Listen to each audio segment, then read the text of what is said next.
Hi guys, so for today's video, tuloy na natin yung part 3 ng how to drive a manual motorcycle tutorial ko, no? So ang topic natin naman ngayon ay rev matching. So kung total beginner ka, mas maganda kung panoorin mo yung part 1 and part 2. Yung part 1 is yung basic, tapos yung part 2 is yung uphill start. So ito na yung last, yung rev matching. So para saan nga ba yung para saan nga ba tong rev matching, no? Ang rev matching ay isang technique para sa smooth na pagda-downshift. Yan, basically yun lang yun. Kasi kapag manual yung gamit mo, pag nag-downshift ka at hindi ka nagre-rev match, makakaramdam ka ng yung abrupt na pagbagal, biglaan pagbagal. Yun, kasi sobrang lakas ng engine braking. Lalo na sa lower gears. Yung higher gears, hindi mo masyado mafe-feel yun eh. Mafe-feel mo yun sa lower gears, lalo na yung third gear going down to second gear. Yan, tapos mabilis yung takbo mo, like 40 kilometers per hour yung takbo mo, third gear, and then nag-shift ka to second gear. Naku, mararamdaman mo talaga yan. Baka mag-lock pa yung gulong mo. Yun, so para ma-mitigate yung effects ng engine braking, ayun yung gagawin mo, rev matching. Yun, tsaka nakakatulong to, no, para tumagal yung motor mo, no, hindi masyado mabilis yung wear and tear. Kasi pag sobrang taas lagi ng RPM mo, syempre, ayun, tsaka yung clutch.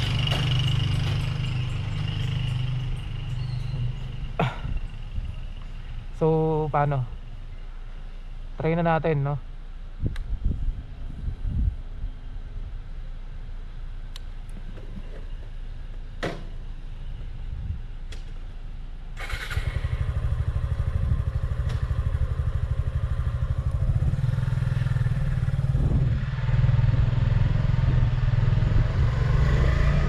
As usual, hanap muna tayo ng hindi masyado mataong lugar, kasi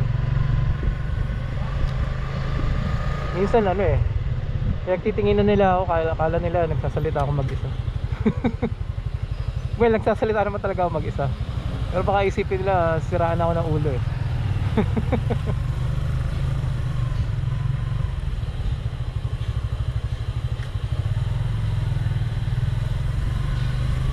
Ewan ko guys kung makikita nyo dito sa sa camera, no, yung gagawin ko.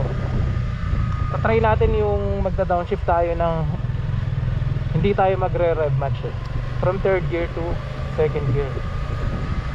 Hindi ko sure talaga kung makikita. Mas maganda to pag sa motor ninyo ginawa eh. Ramdam na ramdam nyo talaga. Ayan, shift tayo ng third.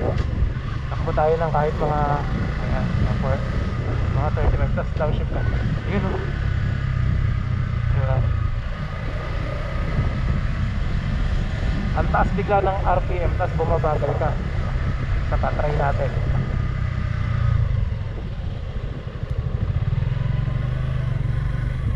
Yan, third gear, downshift tayo, walang rev matching. Ayun o, kita nyo, grabe engine braking. Nagko-correspond kasi yung RPM sa speed. Yun, hindi sila match. Kaya tinatawag na rev matching yung technique. Minamatch mo yung rev ng higher gear tsaka lower gear sa same speed. Okay, try naman natin rev matching. Ayan, shift tayo ng third gear. Ayan, liliko tayo, no? So magbabagal tayo dyan, no? So mag-downshift tayo from second. Ayan, rev matching. Yun, ganun yun. Ito pa, hindi masyadong nakita effect dun eh. Ayan. Yun. So abrupt na pagbagal, no? Walang abrupt slowdown. Nakaswabe sa pakiramdam. Isa pa, mararamdaman mo yan na tama yung execution mo pag sobrang swabe. Hindi biglang bumababa yung speed. Isa pa, you know, diba kahit nakabelor ako, hindi siya masyadong bumagal. Yun yung rev matching. So importante yan pag manual yung dala mo. Sabi ko nga sa inyo itong manual maraming cheche-bureche ito yan, importante din yan yung pataas ka, tapos gusto mong bumagal, kailangan ka mag downshift. Gusto mo suwabe yung downshift mo, rev match ka. Yan.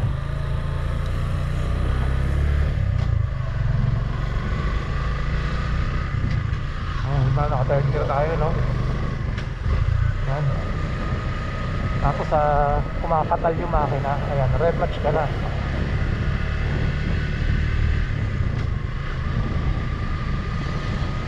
So paano yan gawin? So una, maglalagay na lang ako ng slow motion dito, no? Sa editing.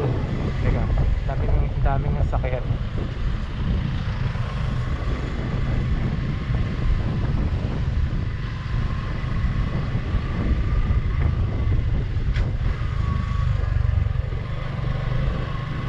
Ayan. So paano yan gawin? Dito. Ang step by step niyan, ang sequence, una yung clutch. Ito. Yan, ang una yung clutch, tapos shifter, tapos i-blip mo yung throttle, tapos bibitawan mo yung clutch. Ito yung mabilis. Ganon. Di bali maglalagay ako ng slow motion video niyan sa editing. Yun ang step. Ulitin natin. Ayan, may hump. Tiga ng clutch, shift, flip the throttle, tapos bitawan mo yung clutch.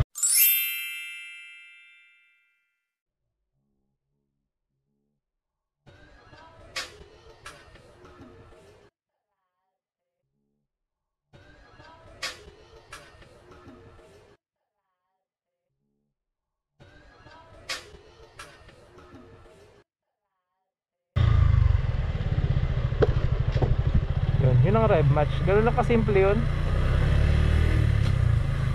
Ulitin uli. Tiga ng clutch, shift, flip the throttle, bitaw ng clutch. Ayun. Ganda na tunog ng makina no? So ganun lang yun guys.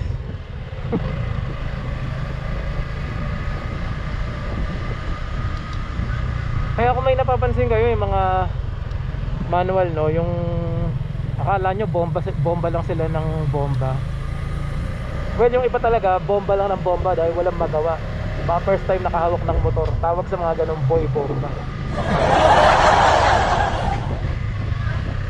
Pero kung napapansin nyo yung iba na parang bumubomba, nag-flip ng throttle, hindi yun yung iba sa kanila, hindi yun boy bomba lang, nagre-rev match yun. Kagaya no, red matching yun. So, nagre-red match yung mga yun. Napaka-importante niyan, lalo sa big bike. Napapansin nyo yung mga big bike ang iingay, diba? Yung biglang aatungal, nagre-red match yun sila. Kasi grabe yung epekto ng engine braking sa sa higher displacement ng mga motor. Hindi yung basta nagpapasikat. Hindi yung basta nagpapasikat guys. May purpose yun, nagre-red match yun. Kung nahihiwagaan kayo sa kanila, kung talagang total noob kayo, no?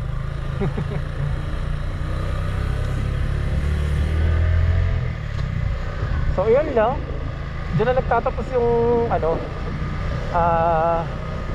tutorial natin ng how to drive a motorcycle. Kasi pag alam mo na yung from part 1 to 2, pwede ka na. Ay yung susunod naman, yung mga random tips na lang na may share ko sa inyo na nakuha ko sa mahabang experience ng pagmumotor. Ayan, rev match again. medyo wrong timing nga yun eh. Sa una kasi medyo talaga mahirap i-timing yan eh. Kahit nga medyo matagal ka na, minsan sablay. Tsaka iba-iba yan, kada ibang motor. So paano guys, hanggang dito na lang. Thanks for watching and see you on my next video.